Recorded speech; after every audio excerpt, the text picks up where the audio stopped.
typical father na medyo stricto and parang strange para sa kanya yung daigdig ng LGBTQ, especially military siya, nasa uniformed man. So, medyo hindi sa kanya natural yung issue tungkol doon. So, hindi niya masyadong maintindihan.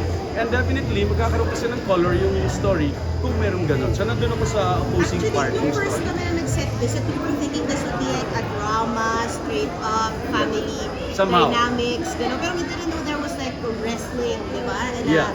na mixed into the picture.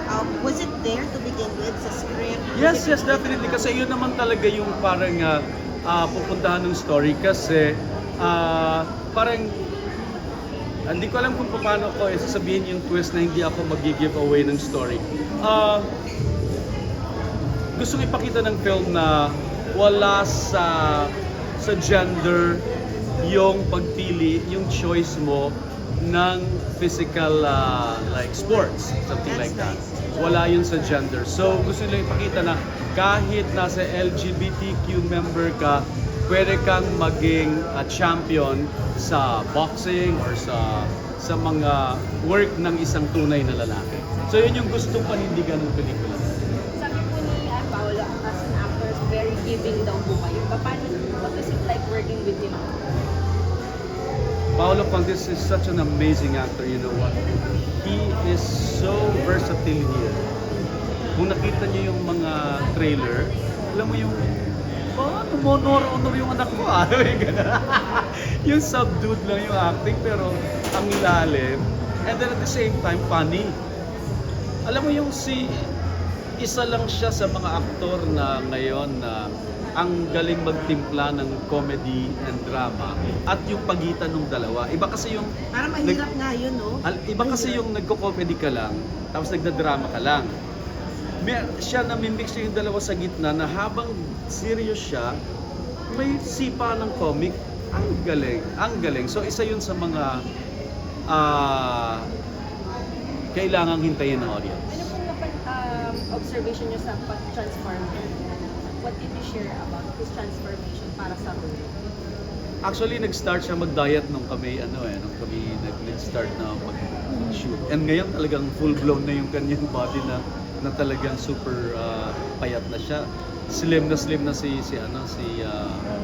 Paolo. So, Na-maintain. in fact, mas gruwami pa ngayon. Pero pala nagsa-start na siya. So yung discipline talagang kitang-kita mo sa kanya. So sobrang napaka-controversial nitong movie na ito para sa akin kasi hindi lang siya pang LGBTQ, definitely pang whole family siya. Para sa mga, especially sa mga magulang na hindi naiintindihan yung ganung klaseng sitwasyon at para sa mga gustong panindigan yung kanilang gender na hindi sila kailangang matakot. So parang it's for everybody, for the whole family in fact. Ma-enjoy siya ng buong pamilya. At the same time, pwede rin siyang action. Kasi action-packed din yung yung pelikula. So, comedy siya, action at the same time drama, and pang-pamilya at the same time. So, sobrang para sa lahat yung pelikula. Thank you po! After napanood yung movie, finally. Super saya. Well, syempre napanood ko na siya with everything, with all the elements before. Pero iba yung pakiramdam na sa sinihan mo siya nakikita.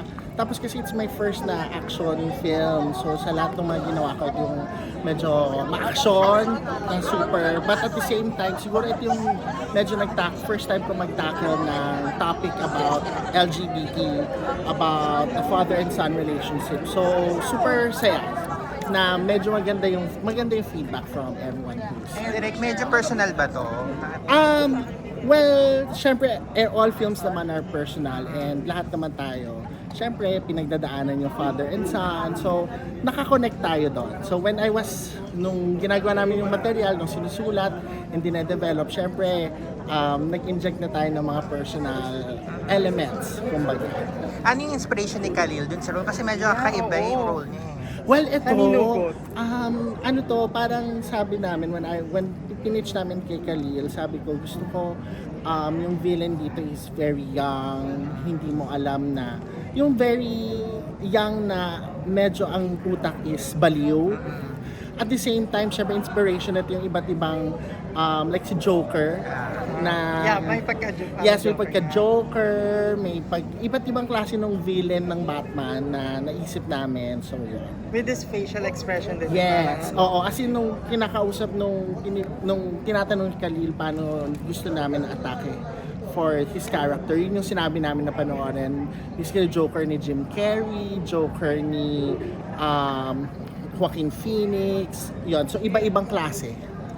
Direk, can you walk us through bakit ganito yung naging journey, yung tackle ng movie? Tapos medyo action, may boxing. Well, sa totoo, we wanted to showcase a different film na I think it's also different from Mavic sa mga Pero lagi naman silang out of the box. out of kasi. the box. And siguro what we wanted to say is ito yung pelikula na, di ba, parang, yes, sinasabi natin, ina-accept natin yung LGBT, tino-tolerate, pero pag tinignan mo, it's still a battle. It's still a battle for the LGBT community na everyday to the society. So parang ganon si Fuchsia Libre, siya yung symbolism ng LGBT society na yung society na yon is molded ng nila patron, ng tatay niya. So, everyday nagbabattle siya. So, And direct, nabanggit mo kanina na it's your first time doing like LGBTQ and may pagka-action. So, paano po kayo nag-prepare for this film? well, yung sa action, I did watch action films. And then, I coordinated well with my stunt team, sila Erwin Tagle, and kumbaga, ginawa namin ng choreo according to how we see Fuchsia Libre is dun sa ring.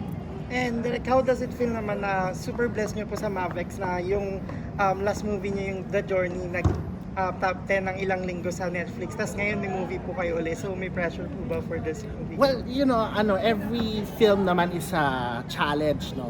And I'm very happy and blessed na yung trust ni Mavic sa akin na sa paggawa ng pelikula is there. So, happy ako that I'm given challenging materials. Kasi parang every film naman, iba-ibang genre yung nabibigay sa akin, from I Love Lizzie to this one. So, iba-ibang film, iba-ibang klase. So, happy ako dahil yung trust nandun. And of course, syempre, hindi nawawala naman yung pressure sa every film. I think pag nararamdaman mo yung pressure, it's a good thing. Ibig sabihin, ginagalingan mo every film. Yeah. And paano naman po kayo nag-celebrate ang birthday nyo? You just Ako, well, I celebrated it with my family. We went eat outside. I celebrated it with friends. So basically, simple lang. Syempre, pag tumatanda tayo, mas simple lang. Mas gusto natin, mas poignant, mas intimate yun. Any birthday wishes po? Well, ako, siguro sana bumalik yung mga tao sa sinehan. Sana dumating yung point that people will watch again Filipino films in cinema na hindi na lang nila hihintayin sa Netflix. I mean, happy tayo that there is streaming, there's a new medium, pero iba pa rin yung, as a filmmaker, iba pa rin kasi yung pakiramdam na pinapanood mo yung pelikula at pinapanood ng maraming tao yung pelikula sa sinehan. And sa dami na nga po yung movies na nagawa ng iba't ibang genre na sabi niyo po, ano po sa tingin niyo yung genre na hindi niyo pa nagagawa or gusto niyo pang magawa? Horror. Oh, I see. Horror. So, siguro yung next ko, baka horror. Medyo horror, pero yon, abangan nyo, it's also a different, Carlo Barbie, Whispers in the Wind. So meron na po ongoing na horror? tapos na siya, na-shoot na namin, tapos sa Japan, and it's a Carlo Barbie tandem again after I Love Lizzie, and iba namang material to. So hindi naman siya technically horror, may element lang, pero something different. Pero yung siguro full-blown horror, wala pa ako. Tsaka serial killing yon, wala pa akong mga ganon. Psychological thriller? Yes, yung mga ganon, wala pa. But I'm very happy na we take one day at a time. And direct sa dami ng mga collaboration na nauso ngayon, and are you willing to work with sikat na love team like with Kim Pao ngayon na sikat? Of course, alam mo, I'm willing to work with anybody with who's willing to work with me.